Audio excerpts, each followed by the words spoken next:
Let's talk to Al Jazeera's senior political analyst, Marwan Bishara, who's joining us here. And just on that very mention that Harry was talking about there, Marwan, about the fact that the first thing he mentioned was celebrating the move of the embassy to Jerusalem.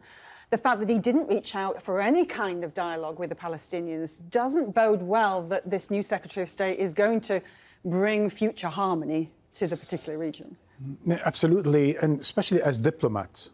And really, this is the ultimate definition of a diplomat, to be able to handle things that everyone is preoccupied with. The fact that the Washington Post reports that more than 2,200 young Palestinians are injured, and the fact that there are dozens of dead, killed by Israelis on that very vicinity where the Secretary of State is, and for him not even to address it, as if the Palestinians are the ultimate present absentees in this equation.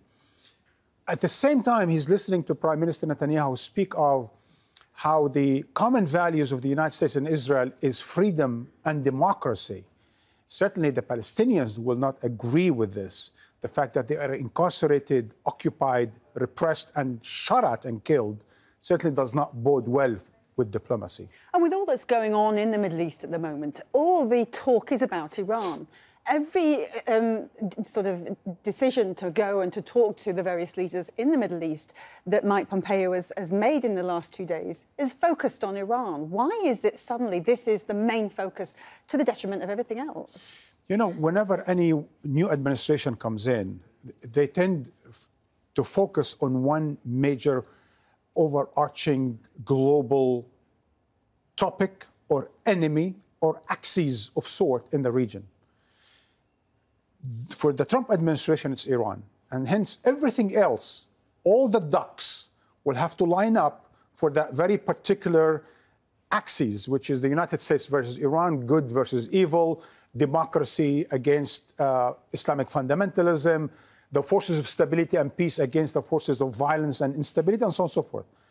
And so Saudi Arabia, of course, is an enthusiastic partner in this partnership against Iran. Israel is an enthusiastic partner. Turkey is not so enthusiastic, and that's why the first trip, of course, was with Turkey.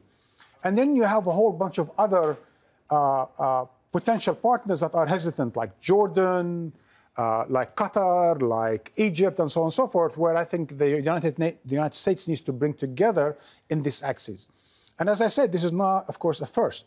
You know, in '58, the United States asked everyone in the region to say against or for Nasser of Egypt. In '68 was against or for terrorism and the Palestinian Liberation Organization. In '78, it was Khomeini. In '88, it was Saddam. '98, it was bin Laden, and so on and so forth. Always naming a demon and asking everyone to be with the United States or against it. And just briefly, the last, something closer to home, I suppose, is this message that he took to the Saudis that the blockade with Qatar has to end. How do you think the Saudis are reacting to that? I think ultimately they're going to have to respond. As I keep saying over the last year, you know, it's very hard to climb down a tree, and when you're in the Gulf, it's very hard to climb down a palm tree. But be that as it may, I think the Saudis kind of shyly, timidly have been sort of trying to do something about that. Not so much so the United Arab Emirates and Egypt, but ultimately they're going to have to do something. It will not go back to what it was before June 2017. It probably might be a cold peace of sort, a sort of normalization of minimum sorts of relations. But the warmth that we've seen before, I think we're not going to see again, because the problem with all of that, Sue, is that Saudi Arabia and United Arab Emirates tended not only to be an intergovernmental confrontation or clash or a problem, they turned it into a people to a people. And I think that's going to take time to heal. Marwan, always good to get your thoughts. Thanks very much.